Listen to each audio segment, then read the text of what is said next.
25 years ago, I woke up on a cold marble floor, and I had passed out after a night, I should say another night, of drugs. But something had shifted, and I knew that if I didn't make a dramatic change in my life, that I was going to die.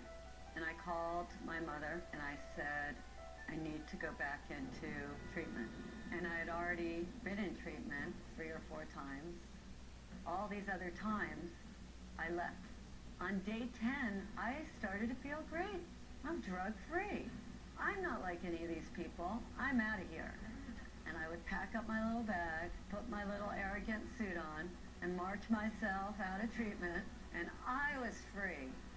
I was going to make it to the other side. By day 6 or 7, I'd be on the phone looking for my drugs and end up right back in rehab. So instead of running away this time, I went into the bathroom and I got down on my hands and knees and I started begging, please, relieve me of this pain. Grant me the serenity to accept the things I cannot change. I cannot change my desire to leave. And in that moment, on that floor, something happened to me. Something that was like magic. It was mind-blowing to me. Because all of a sudden, after a few minutes, I knew I could stay one more day. How could I go from terrified and my mind going a million miles a minute to this place of complete peace? I walked out of there on day 28 knowing that there was something that I had to find out about.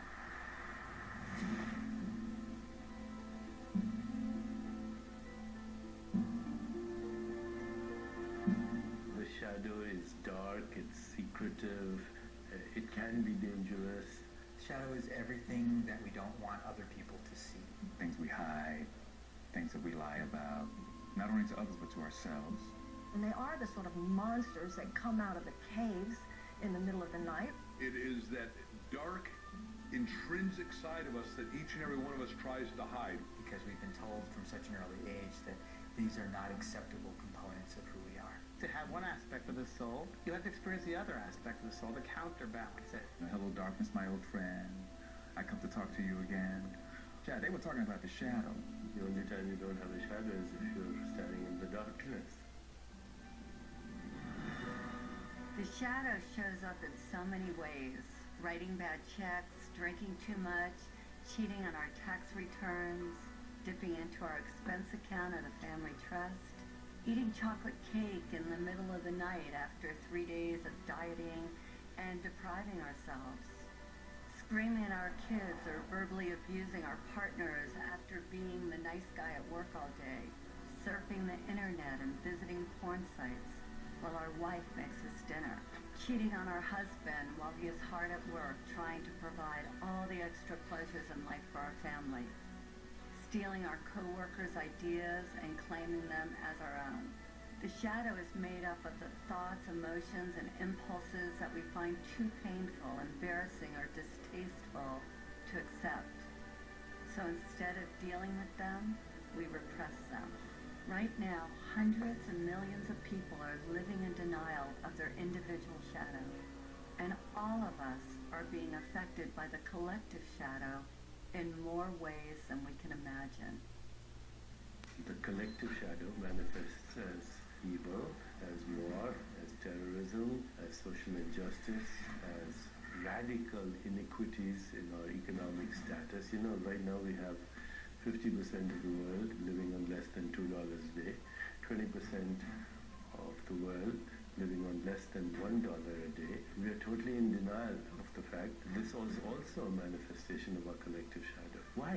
Because people in social institutions, financial institutions, political institutions, corporate institutions are in total denial of the shadow energy. They don't even understand it.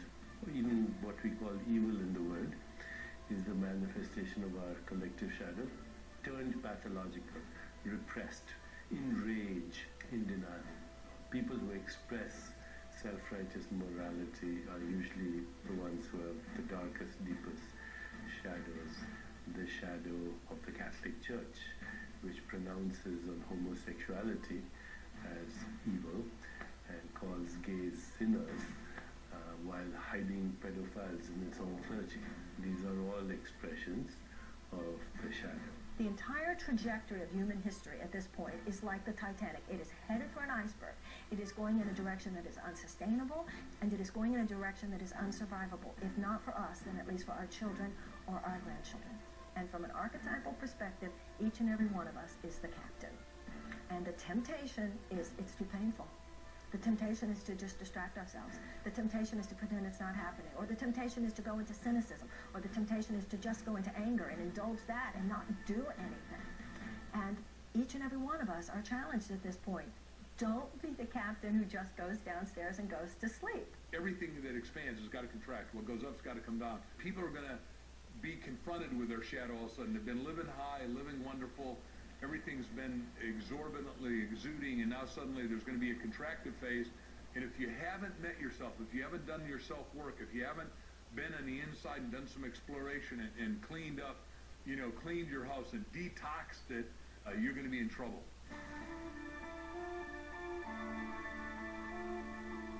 The birth of our shadow occurs when we are very young, before our logical thinking mind is developed enough to filter the messages we receive from parents, caregivers, and the world at large. Even if we had the best of parents, we inevitably got shamed for displaying certain qualities and received the message that something about us was not okay, that something was wrong with us, or that we were bad. You greedy little too. How are you going to eat all those before dinner? These messages get ingrained in our subconscious like a computer virus, altering our perception of ourselves and wounding our healthy sense of ego. When we suppress any of these qualities, we are living in denial of all of who we are. And of course, it's different based upon our environment. If you're raised in a family of blue-collar workers, and you declare that you want to play the piano or you want to become an artist, that artistic quality will be negatively received, and you may end up having to suppress that. On the other hand, if you're raised in a family of artists and intellectuals and you declare that you want to start working on construction or you want to be really athletic, that may also be perceived of as negative.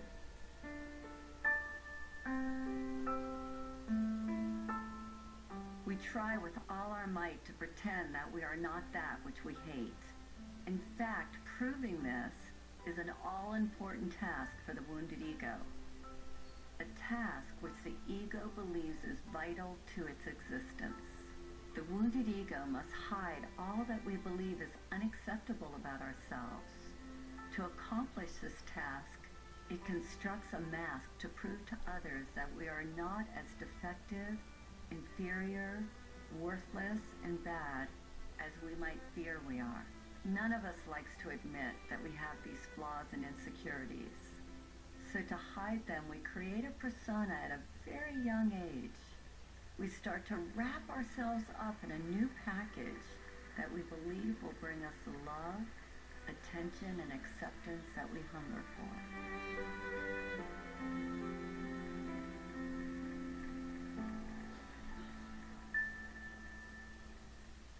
We create personas so that we can belong.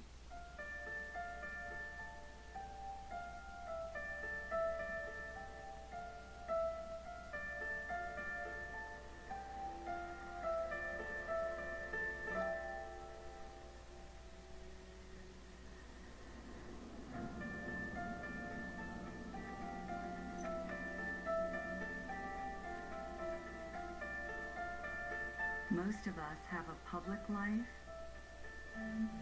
and a secret life.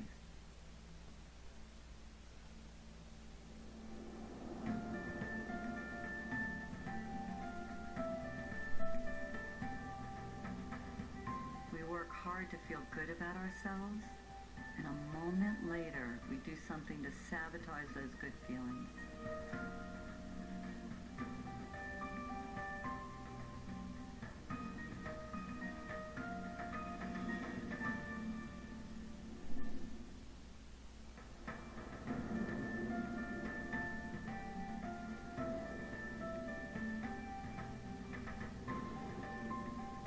wear masks that we believe will take us where we want to go.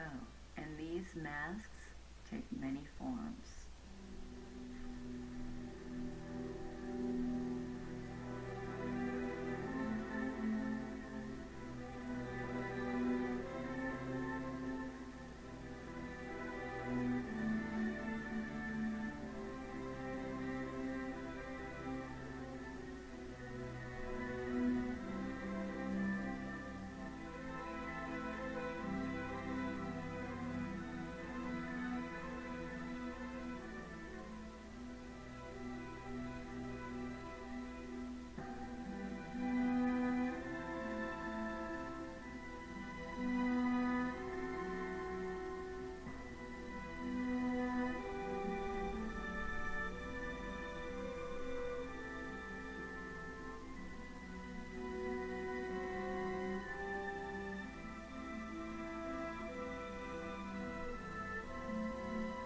Which one do you wear?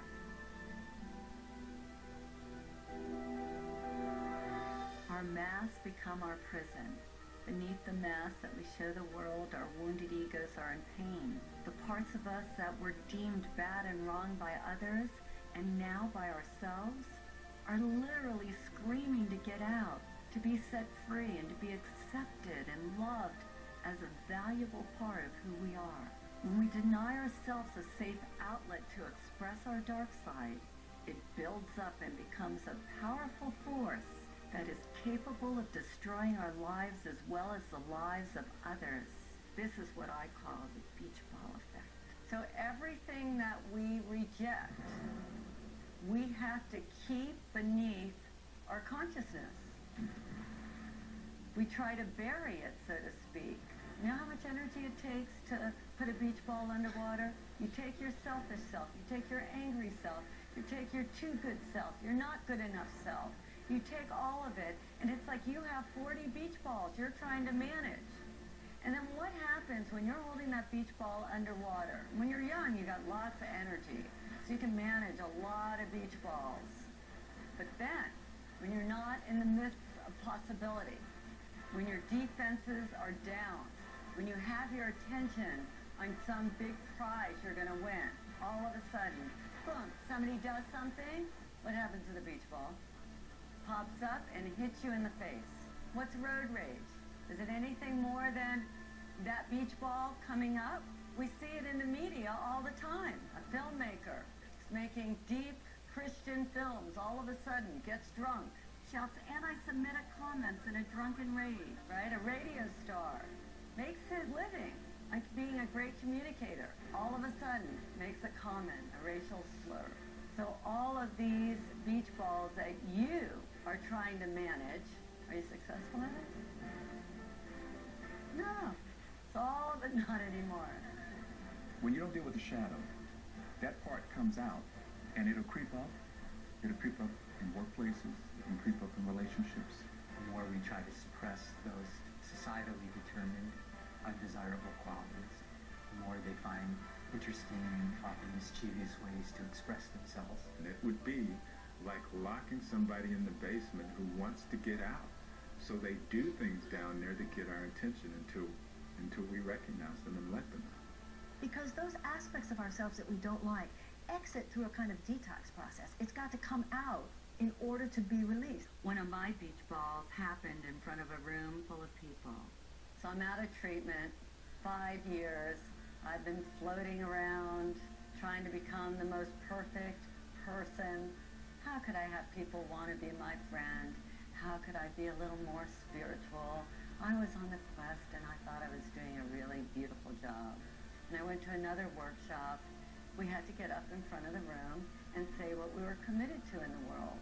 And I thought I was just being wonderful, and everybody was looking at me like you're all looking at me. And from the back of the room, this woman screams out, "You're a bitch!" And I thought, well, I know that. How does she know? And I was horrified. I was so humiliated. It was the one word that I didn't want to be called. And she said to me, "Tell me something good about being a bitch."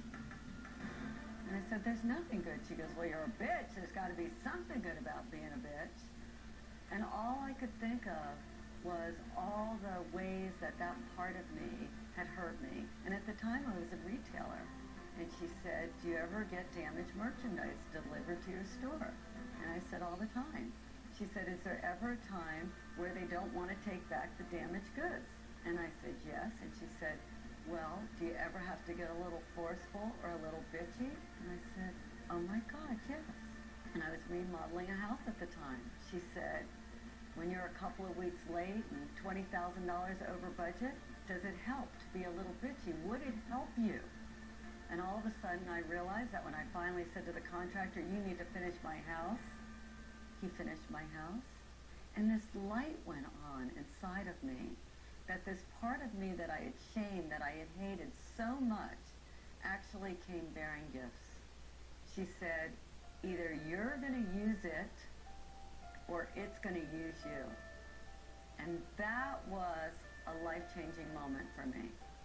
When we fully understand the human soul, we find that it's a place of ambiguity, of contradiction, of paradox.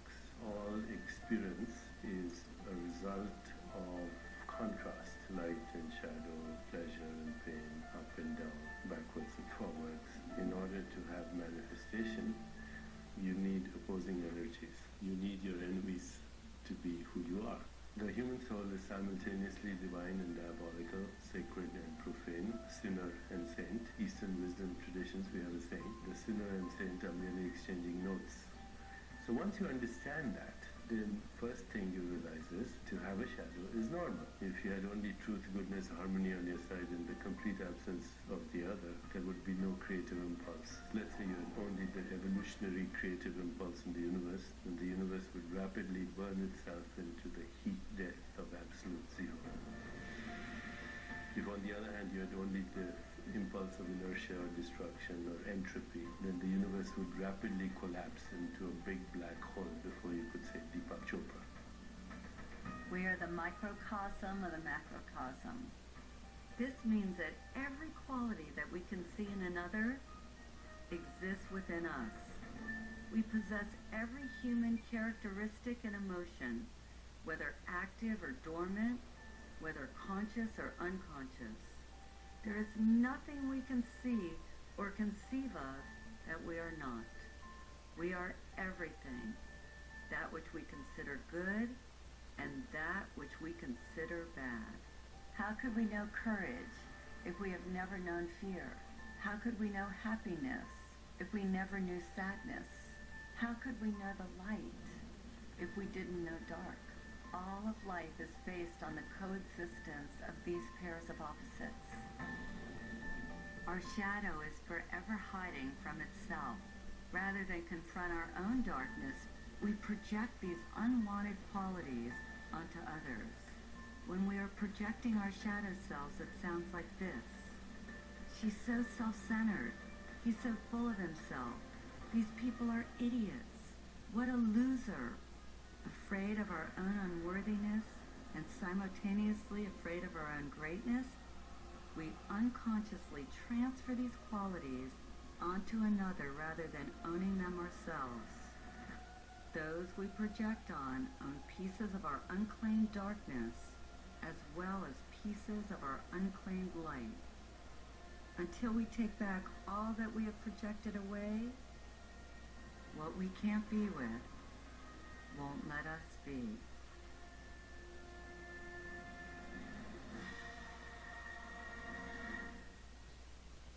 One of the most frequently asked questions I get is, how do you know if you're projecting?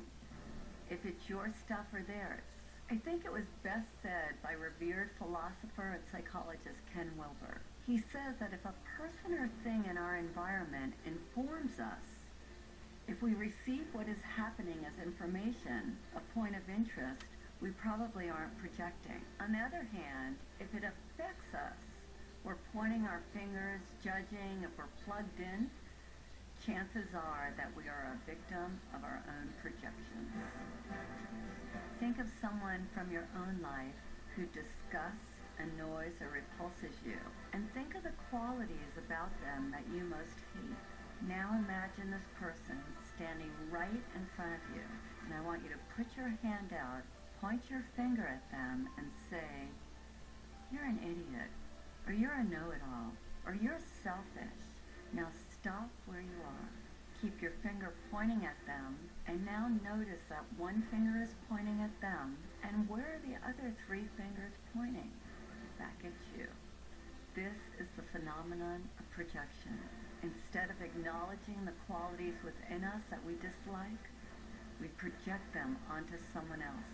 We project them onto our mothers, our kids, our friends, or even better, some famous public figure who we have never even met. If I asked each of you what you love about these people, you would each have a different response. The people that you hate also represent some aspect of yourself that you don't own. Notice what you think and feel as you look at each of these people.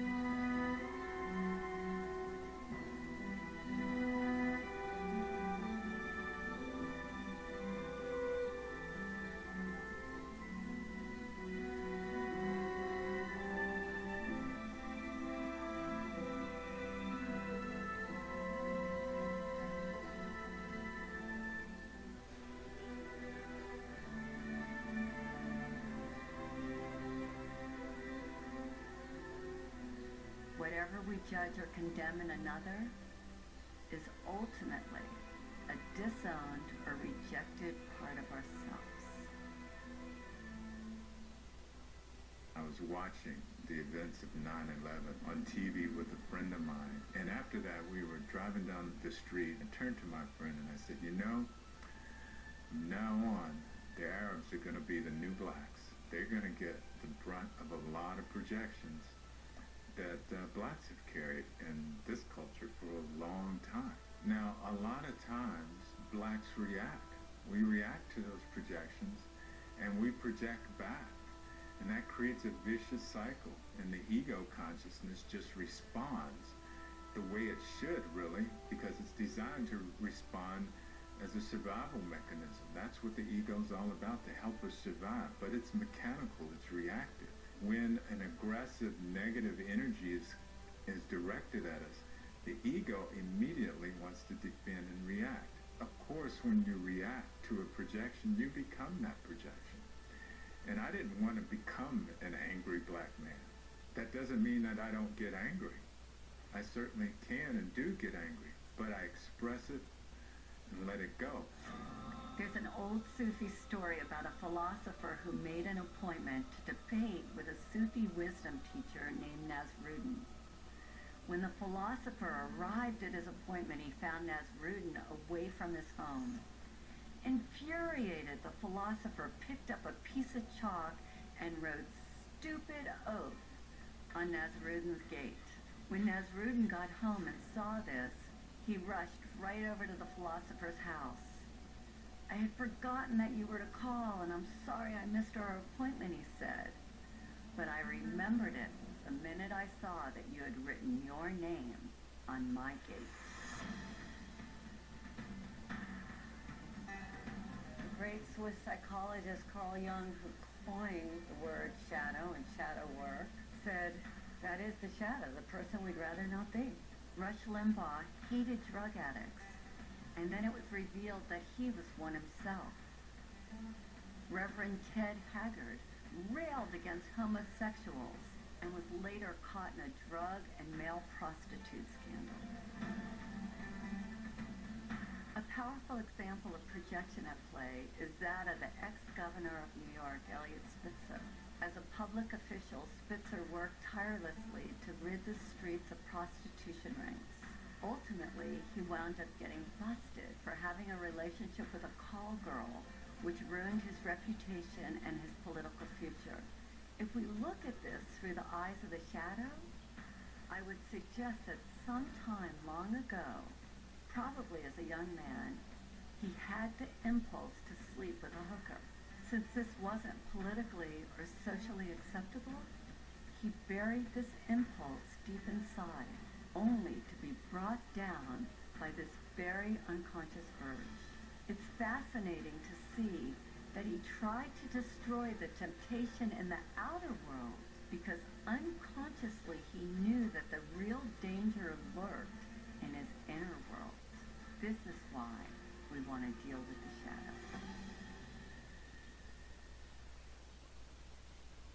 Rather than trying to convince you that you're not all those negative things and encouraging you to think a good thought, shadow work urges you to get in there and to be with what you are resisting, because what you resist will persist.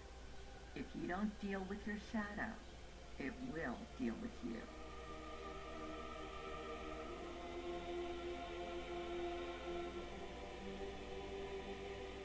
The cost of ignoring a destructive pattern is that you're going to self-destruct. You will implode rather than explode. You know, my training is as a neurologist, so I've spent well over 3 decades studying how the nervous system organizes this information. And it's really quite interesting when you look at the fact that really, even though we think of having one brain, we actually have 3 different brains. We have this very primitive brain, which some people call the reptilian brain. And if you look at a reptile or look at a crocodile, it really just has 2 responses, on or off.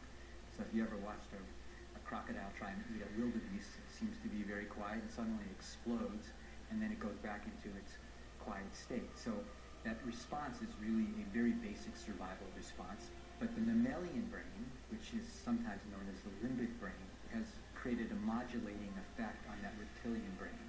So the limbic system has brought into this very primitive on-off response gradations, meaning you can be a little bit on, significantly on, really on. But then on top of that mammalian brain, really just for the last couple 100,000 years, we've evolved this human brain, which is called the neocortex, neo meaning new cortex, new covering of the brain. And that actually allows us for the first time in evolutionary history to decide whether or not we want to react at all. If we look at brain scans, we can actually see in the traumatized brain this part of the brain kind of shutting down, becoming dark. The part of the brain that is associated with emotions is that part you might be familiar with, the fight or flight or freeze response. The amygdala, which is the fear processing center in this part of the brain, really becomes bright. So what happens is trauma changes brain functioning, and then that triggers changes in stress hormones in the body, which are not a good thing. It's crucial to be able to recognize and express any kind of pain. Without that, it stays with us, it lodges in the body, and it causes us to react, to live unconsciously. The unresolved issues that people have in their bodies, their emotions, has an absolute direct correlation with their physical bodies, their health and their well-being, their expression of wellness overall. They think that their health is somehow separate from their emotions. They are intimately connected. Obesity, diabetes, heart disease, and cancer, they're all the result, significantly, of chronic, unprocessed, inflammatory molecules that have their correlates in the psychological world of chronic, unprocessed emotions and experiences. Every single one of those conditions is a byproduct of our stress levels. It affects our health intimately. Most people are aware that what they eat and what they drink affect their toxicity levels. What they don't realize is that what they think and the emotions that they've built up over years are really the most toxic. The ways that people have dealt with this traditionally and historically are inadequate. My patients are in overwhelm.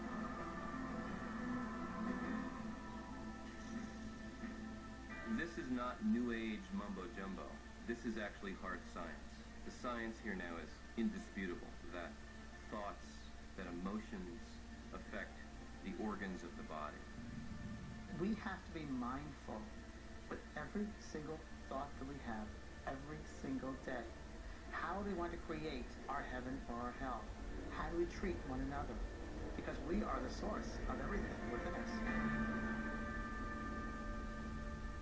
There is a poem by Rumi called The Guest House, which in many ways describes the human journey. This being human is a guest house. Every morning a new arrival, a joy, a depression, a meanness, some momentary awareness comes as an unexpected visitor. Welcome and entertain them all. Even if they are a crowd of sorrows who violently sweep your house empty of its furniture, still treat each guest honorably. He may be clearing you out for some new delight. The dark thought, the shame, the malice, meet them at the door laughing and invite them in. Be grateful for whoever comes, because each has been sent as a guide from beyond.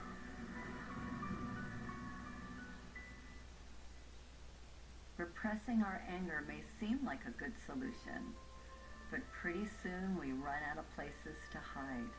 Divorce, stress at work, financial trouble or tension within our families provoke the shadow until finally it erupts. The ancient Vedic text known as the Bhagavad Gita states that man should discover his own reality, not thwart himself, for he has himself as his only friend or as his only enemy. But if he rejects his own reality, the self will war against him.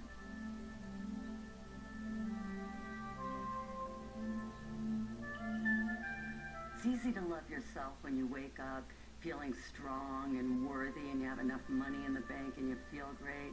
But how do you love yourself when you feel broke or when you've been hurt or abused? And that sets up the conflict, which as we get older, those wonderful forces that we've locked up in our shadow are rattling the cages. And sometimes if we're distracted, they sneak out and we think, and the people around us think, what were we thinking? And the answer is we weren't thinking. When we're pressed, the shadow can look like this.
We have to resolve the undigested emotions that are buried in our bodies and lodged as stress in our minds.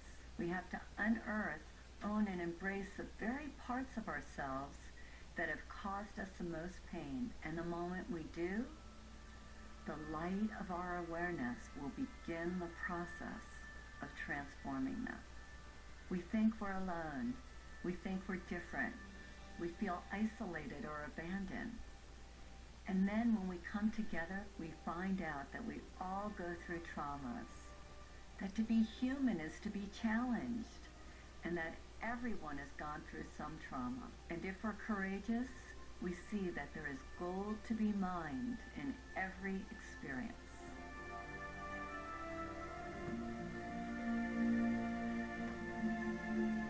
It's very interesting because I don't remember a single day where my mother was not drunk, and I had to live through this.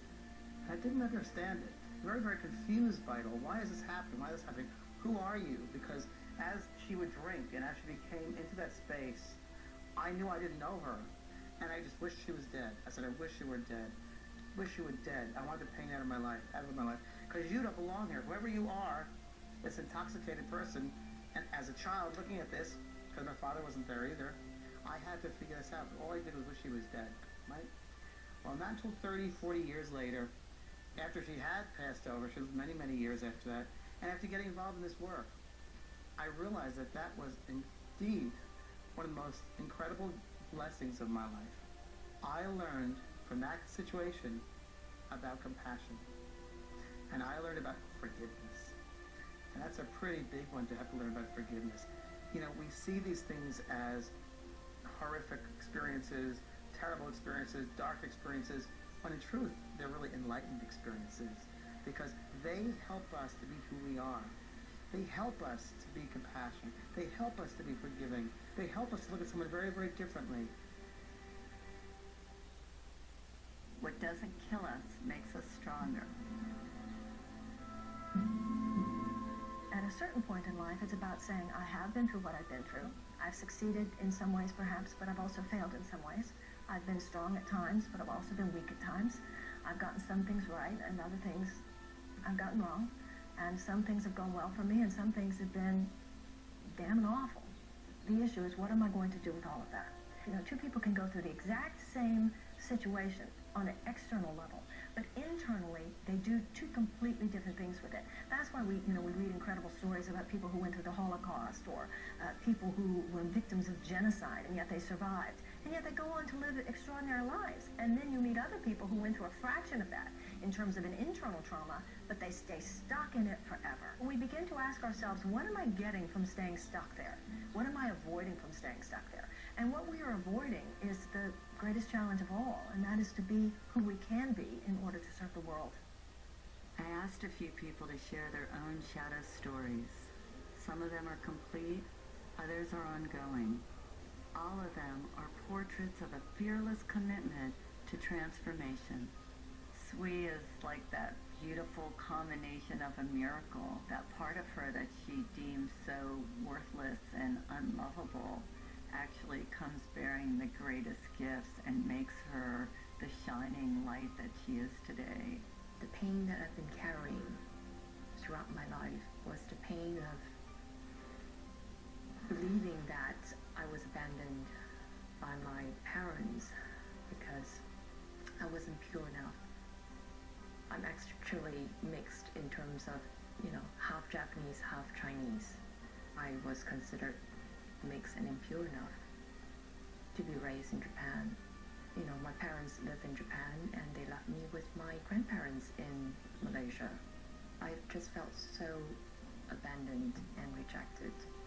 My father ended up getting a divorce from my mother. He remarried another Japanese woman, but nobody ever told me that when my father came back with his wife, that she's not my mother. I felt the immediate rejection, that they didn't want me in their lives, and that they would rather have, two dogs than have me with them. Because I have always discarded my Japanese identity in favor of my Malaysian Chinese identity. I felt like the country has betrayed me, and I used that pain to really put it into my work.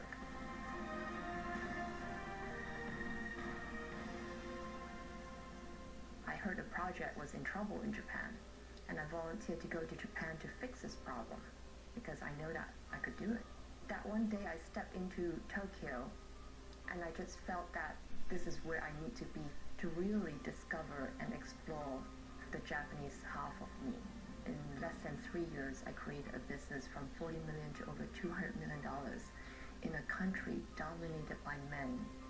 Never heard of a half Japanese, half Chinese woman being a business leader in a big US telecom world. So I couldn't be the leader I am today without going through the emotions and the pain that I went through my whole life. If we look deeper, we will see that we all have a divine recipe.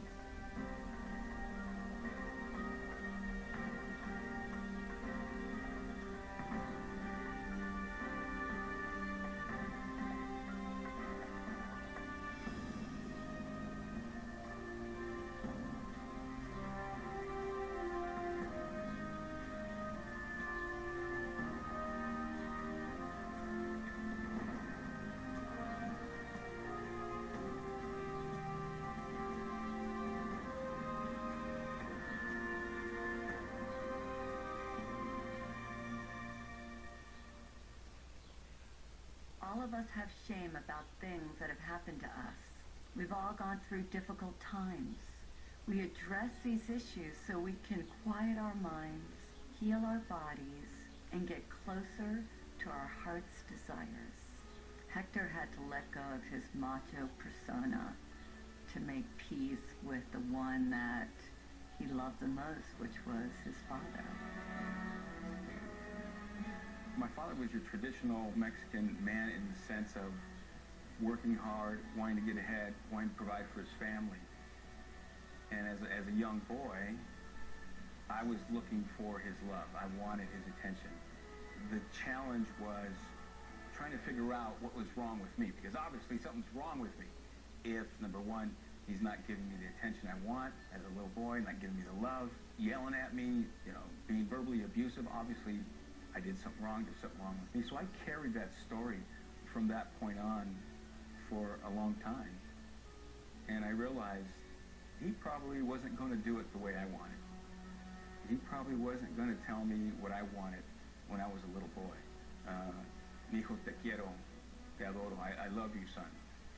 I did some personal growth work. I went inside, looked at the shame, the guilt, the pain. I went through that, I healed that. And I was able to have that forgiveness with my dad and let that go. I wasn't going to tell him I love you for him. I was going to tell him I love you for me. My dad passed on. And I'm really grateful that I listened to that inner voice that said, go ahead and tell your dad that you love him. Do it for yourself. Dr. Edie Eger is one of the most beautiful, divine women on the planet today. And she survived the worst circumstances, something that most of us can't even ever imagine. May 22nd, 1944, when I arrived in Auschwitz, there was chaos. My father was separated from us and my sister and I facing Dr. Mengele. I didn't know who he was until later. And he pointed to my mom to go to the left and my sister and I to the right. I asked the inmate, when will I see my mother? And she pointed at the chimney and fire was coming out of the chimney. And she said, you better talk about your mother in past tense, she's burning there. My sister and I hugged each other and said, the spirit never dies, the spirit never dies. I remember that so vividly, even today. In Auschwitz, we didn't know when we took a shower whether water is going to come out or gas. And then there were others who ran into the barbed wires, they got electrocuted. And that night, Dr. Mengele came to the barracks and wanted to be entertained. And my friends who knew that I was a very talented gymnast, and so they volunteered me and I ended up dancing for Dr. Mengele.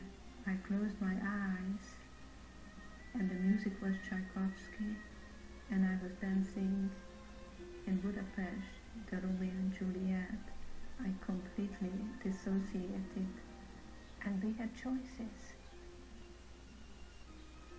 I chose to look at the guards, but they were more in prison than I was.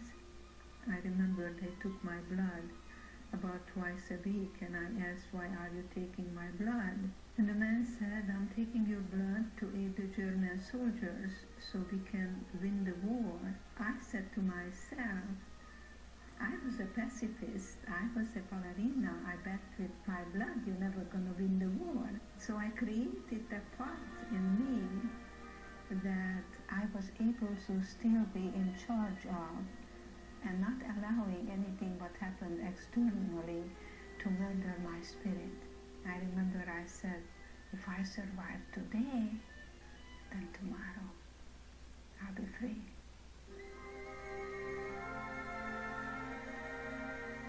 I remember when Marita came to the shadow process and everybody was looking for the negative qualities they needed to embrace. Marita couldn't even say hers, and I kept asking, what is so horrible that you can't even say it? And she said, because of my background, mine is that I'm a Nazi. I was born in Germany in 1955, 10 years after the war. I found out when I was 11 or 12 what my country had done. This is a subject we never talked about. My grandfather wouldn't tell me about his experience. My mother wants nothing to do with this.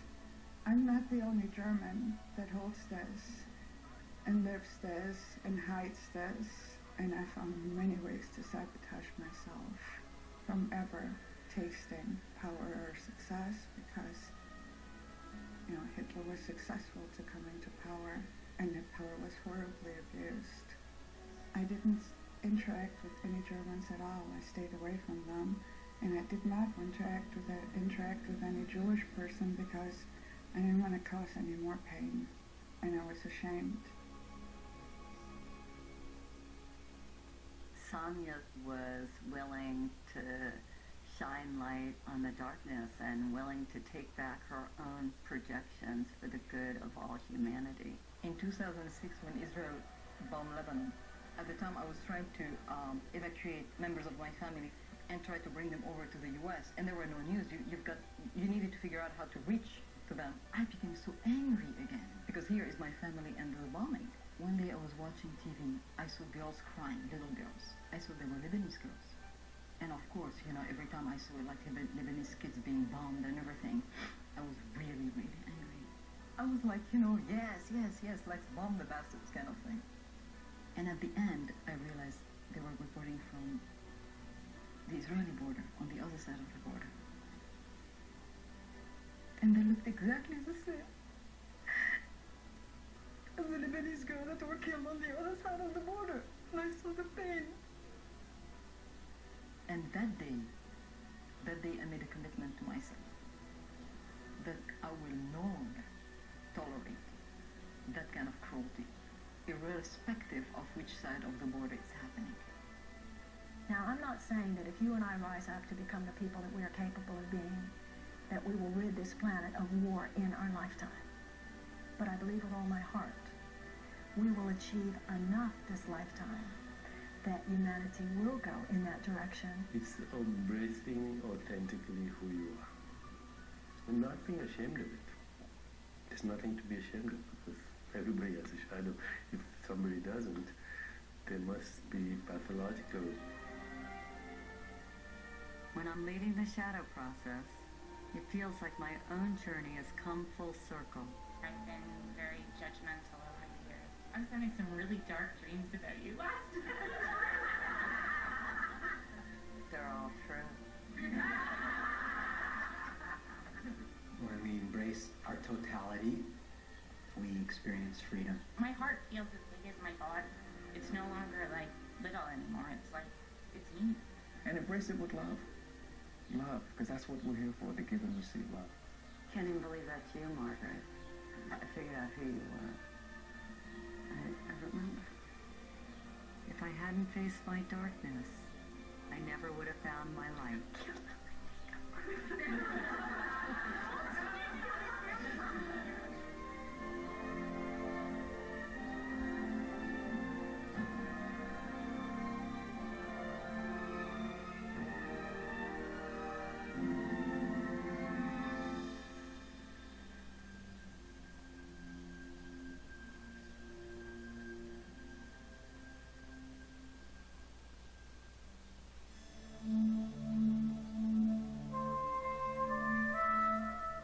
Our deepest fear is not that we're inadequate. Our deepest fear is that we are powerful beyond measure. It's our light, not our darkness, that most frightens us. We ask ourselves, who am I to be brilliant, gorgeous, talented, and fabulous? But actually, who are you not to be? You are a child of God. Your playing small doesn't serve the world. There's nothing enlightened about shrinking so that other people won't feel insecure around you. We are all meant to shine, as children do. We were born to make manifest the glory of God that is within us. It's not just in some of us, it's in everyone. And as we let our own light shine, we unconsciously give other people permission to do the same. As we are liberated from our own fear, our presence automatically liberates others.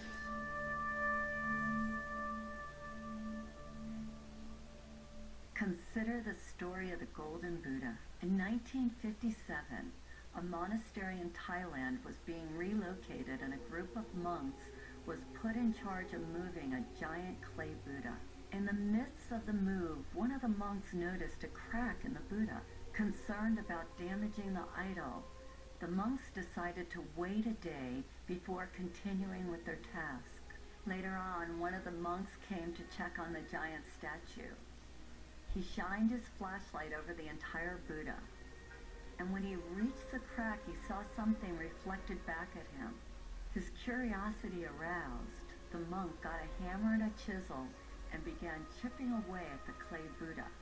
As he knocked off piece after piece of clay, the Buddha got brighter and brighter. After hours of work, the monk looked up in amazement to see standing before him a huge solid gold Buddha. Historians believe the Buddha had been covered with clay by Thai monks several hundred years earlier before an attack by the Burmese army. They covered the Buddha to protect it. In the attack, all the monks were killed, so it wasn't until 1957 that the great treasure was discovered. Like the Buddha, our outer shell protects us from the world. Our real treasure is hidden within. We human beings unconsciously hide our inner gold under a layer of clay. All we need to do to uncover our gold is to have the courage to chip away at our outer shell, piece by piece.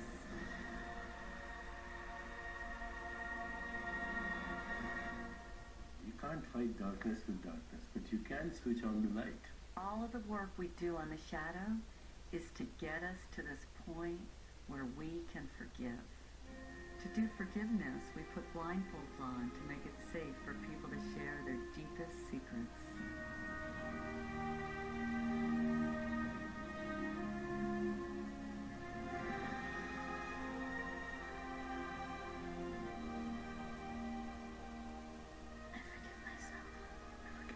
I forgive myself for not finishing college. I forgive myself for beating up my sister. I forgive myself. I forgive myself for hating my body, for screaming at my kids, For not laughing enough. Or for thinking I'm a stupid, incompetent asshole. for stealing from my first boss.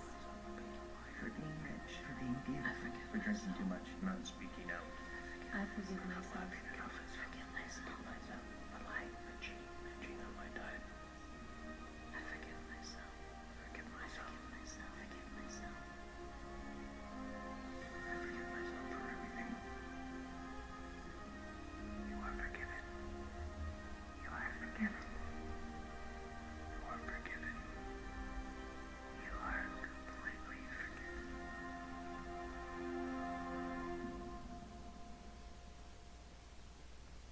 I think a lot of people are very afraid of their shadow. They don't even want to consider that they have one. Brent is one of the holiest men that I know, and he is so spiritually evolved because he uses the pain of his past to be the greatest expression of himself today. This story really began for me when I was 9 years old, and I was attending a summer camp that was managed by an order of religious men. During that summer, I was molested by one of the religious men. I remember that experience being the beginning of a split for me, from myself. It happened a number of other times during that period of time I was at that camp. I was always afraid that that guy was going to come in the middle of the night. I even went so far as to borrow a knife from someone that I kept under the pillow. As a 9-year-old kid, I remember I just felt like some part of me died at that time. I went on with my life, holding on to that secret, holding on to that shame of not really being connected with myself anymore.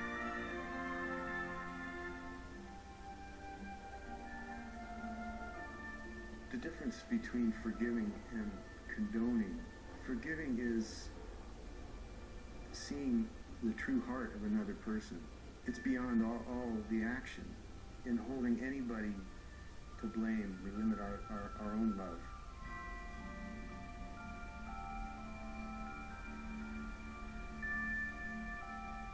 People need to know that they can get help, that they don't have to carry their shame alone, that they don't have to live in a secret, and that there are people that are holding the light for them, that are willing to see them as they are, through the shadow.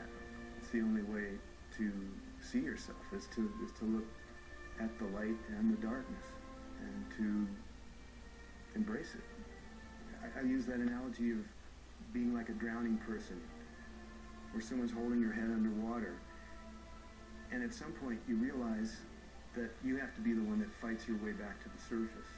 What happened to me as a child has given me a real depth of compassion, which I'm so grateful for, because it's so clear to me when I work with people how they're suffering, how they're hiding.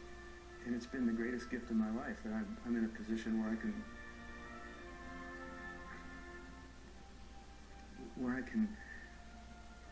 honor people in that way.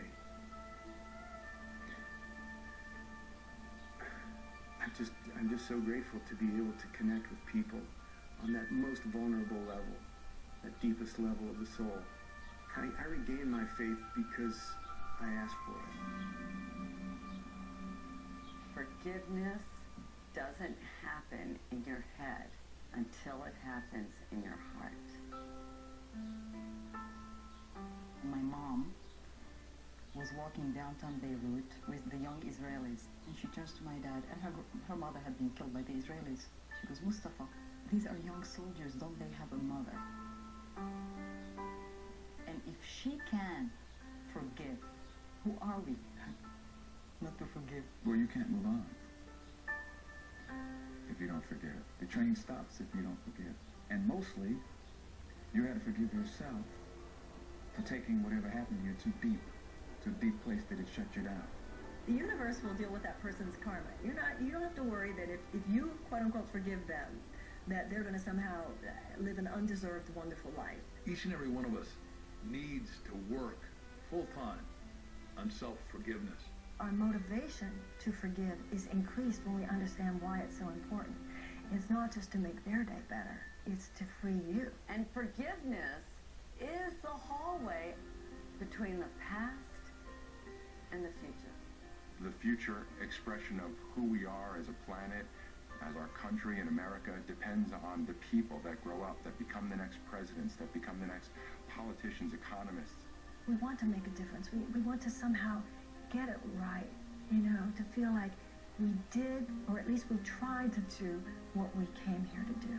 That is the gold that is being mined today. But that's because the world is growing. We're entering a new age.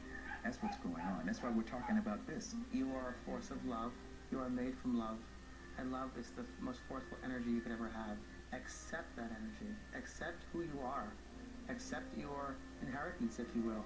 You're the total being of love, and don't waste a minute of it. I've come full circle, and this is the external of what was going on inside of me.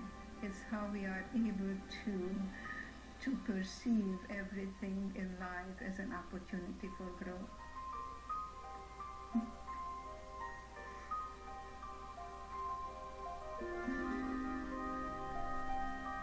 I got married, I have 3 children and 5 grandchildren and 1 great-grandson, and that's the best revenge to Hitler.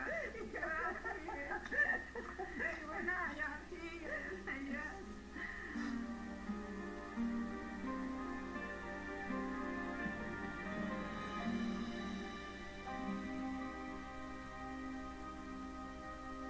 So if you want authentic peace of mind, creativity, kindness, compassion, joy, then you've got to understand your shadow and be okay with it. Celebrate. If shadows could talk, they would tell us that we're as precious as 1,000,000 pounds of gold.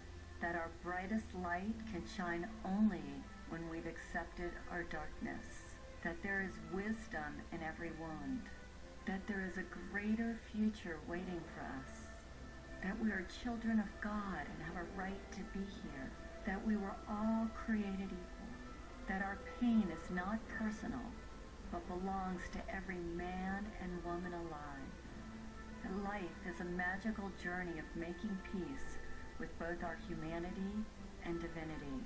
They would tell us that we deserve better, that we matter, that we are more than we ever dreamed possible, and that there's light at the end of the tunnel, that there is nobody in the world quite like you. What if you knew in every cell of your body that you were living a divine plan, a plan so important, so vital for the evolution of humankind? What if you knew that everything that was happening right now that doesn't fit your ego ideals is happening to support you in stepping out of the smallness of your darkest thought into the brilliance of your biggest dream? If you take this journey, I promise you that you're going to experience more love, more happiness than you've ever had before.